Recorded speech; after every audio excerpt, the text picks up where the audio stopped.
John reached the cliffs as he found Yang and RWBY. Yang, hey there, handsome.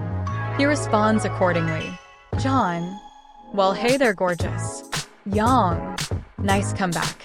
John, been practicing just in case I meet a woman I like. Hello? RWBY, Yang, knock it off, that's my friend. John, hey RWBY. RWBY, hey John. Don't mind my big sis, she's always fawning over guys. Yang grabs her in a headlock. Yang, I'm gonna teach you a thing or two. She yells as she gave RWBY a noogie. John turns to see Ren and Nora getting ready together as usual. As he turned, a couple of feathers fell. RWBY saw it and escaped Yang's grasp by turning into petals. RWBY, hey John, you dropped something. She picked it up and showed it to him. John, oh, it's alright, you can keep it. I have plenty more. Yang, man, this is really soft. The rest of the students began flooding in for initiation. Kira saw them and approached, closely followed by Weiss. Kira, hey John, you dropped something when we last talked. She's shown him the feather. John, huh? He checks the inside of his coat. Weiss, ahem. She pulls out another feather. John, well, I gotta get my coat checked. You guys can keep it if you want, I don't need it. RWBY, I'll keep it as a sign of our friendship. Weiss, can I ask where did you have it made? I adore the quality. John, sorry, it's custom made. Weiss, can I commission you then? John, sure, why not? Ashbin, ahem. John growls and looks at the man who helped made the world as it is. He failed to realize the feathers in the girl's possession began to glow red. Ashbin, blah blah blah, I'm an idiot, blah blah blah, is all John heard. And the initiation begins as one by one the participants was launched, and lastly John joins them in the air. John spreads his wings for the first time in a long time as he smoothly glides through the air. But the sound of a familiar weapon shot through the air as he expertly dodges Milo and captures it in his grasp. He looked at the distance and heard an apology sent his way. He heard RWBY scream as he saw her with a face full of feathers. He noticed it was black as he sighed. He thought he hit her with his feathers. He then lands nearby Kira's position to return her weapon. But he didn't get to hide his wings as Kira was quick to rush to him in concern. Kira, I'm sorry, I thought. She gazed up to see a literal angel stand before her. Jaune. Stupid. Is that all I can say? Hold on. You lost something? That snapped her out of her trance as she walked forward to retrieve her weapon. Hieraphanus? John. Kind of. Well, let's go, this initiation won't finish itself. Kira, oh, sorry. I was kinda distracted. John, it's normal. The two proceeds to a familiar cave, but John walks forward as Kira decided to make a torch. Kira, wait. You can't. John, I can see clearly. Kira, oh, do you have night vision? Of course, must have slipped my mind. They came up to some drawings.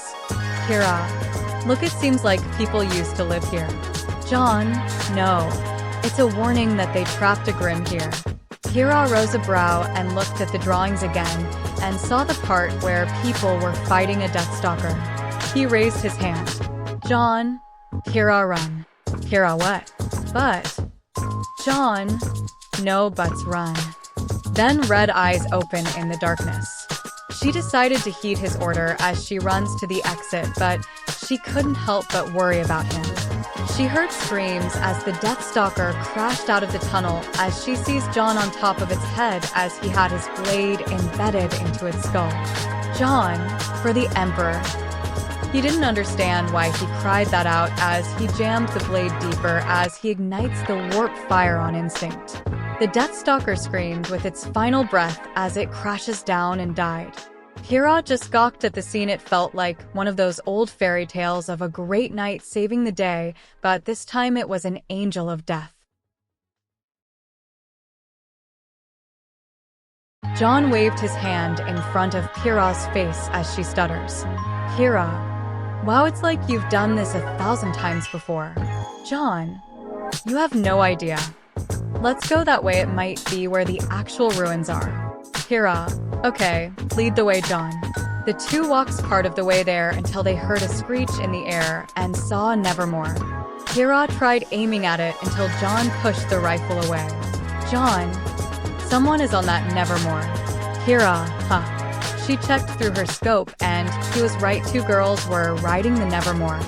Kira, you got sharp eyes. John, keep going in that direction. I'll fly up and see if they need help. She nods as John once again took to the skies. Meanwhile, Initiation ruins. Yang. So partner, are we supposed to wait here for the others? Blake, your guess is as good as mine. Their chat was interrupted by a squeak in the air as Yang looks up to see a falling Ruby as she worried about her little sister. She tries to catch her until a blur of red and white swept her out of the air. Ruby looks to her savior to see her very first friend. John, need a lift? Ruby, John, you didn't tell me you could fly. Jaune, surprise. He lands in the ruins and set her down as Yang rushes and hugs Ruby. Yang, what were you thinking riding a Nevermore of all things? And think why. John? Jaune, surprise? Blake was at awe at another faunus, but he had the courage to show his traits to save another person. They heard another voice in the air. Weiss, why did you leave me? Ruby, I told you to jump. Jaune, hold on. He flapped his wings with a metric fuck ton of force as he rockets toward Weiss, as he punches the Nevermore back, stunning it and catching Weiss in his arms. She looks at him shocked and stared at his majestic wings, feeling like a damsel in distress. John lands as Kira joins the group, but when all of them were in one place, the feathers they all had glows white and turns into motes of light and enters in all of the girls. They were all knocked back as John panics as to what happened. Was this his fault? Was history repeating itself? After a while, they all got back up, but what surprised John the most is that all of them recognized each other. Kira, John, why do you have wings? Weiss, Kira, aren't you supposed to be? Blake, Weiss, you were D. Yang, Blake, we saw Adam K. Ruby, everyone calmed down. They all stopped with the panicking and looked to Ruby, who was more calm and composed. Ruby, all right, what happened? Where are we and why are we back to our old combat outfits?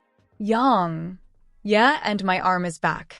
Blake, and I'm wearing my ribbon again. Weiss, well, why don't we ask someone who has yet to speak up? They all looked to John, who was in tears hearing them and seeing that these were the ones that lived alongside him. John, it can't be. But how? It's impossible. Ruby, John, I remember. I died last, didn't I? John nods, closing his eyes. Kira was surprised at her words. Kira, wait, you died? But Blake, we all died at some point, but I think that's a question for later.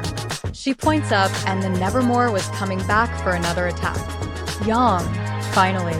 I need to release this pent-up frustration. Ruby team, go! They all assemble and fought the Nevermore with the skills and experience they accumulated. Kira followed them and gave them cover as she is not trained with them due to her dying first. The rest, along with John, did a team combo as Weiss gave them platforms with her glyphs. Yang and Ruby used their weapons recoils to send them closer, while Blake shoots ice dust at the Nevermore's wings as it falls in their direction. Ruby went in for a swing and hits it at the torso. Yang smashes her fist at the back end of Crescent Rose and added more power as it slices the Nevermore in half. John swooped in and catches them and landing back at the glyphs with Blake as Weiss recalls them back as they celebrate. John lands across his old lovers as they ran to embrace him, and he wraps his wings around them in a loving and protecting hug. Ren and Nora were so confused at the scene. Nora, Ren covers her mouth as to not disturb the moment,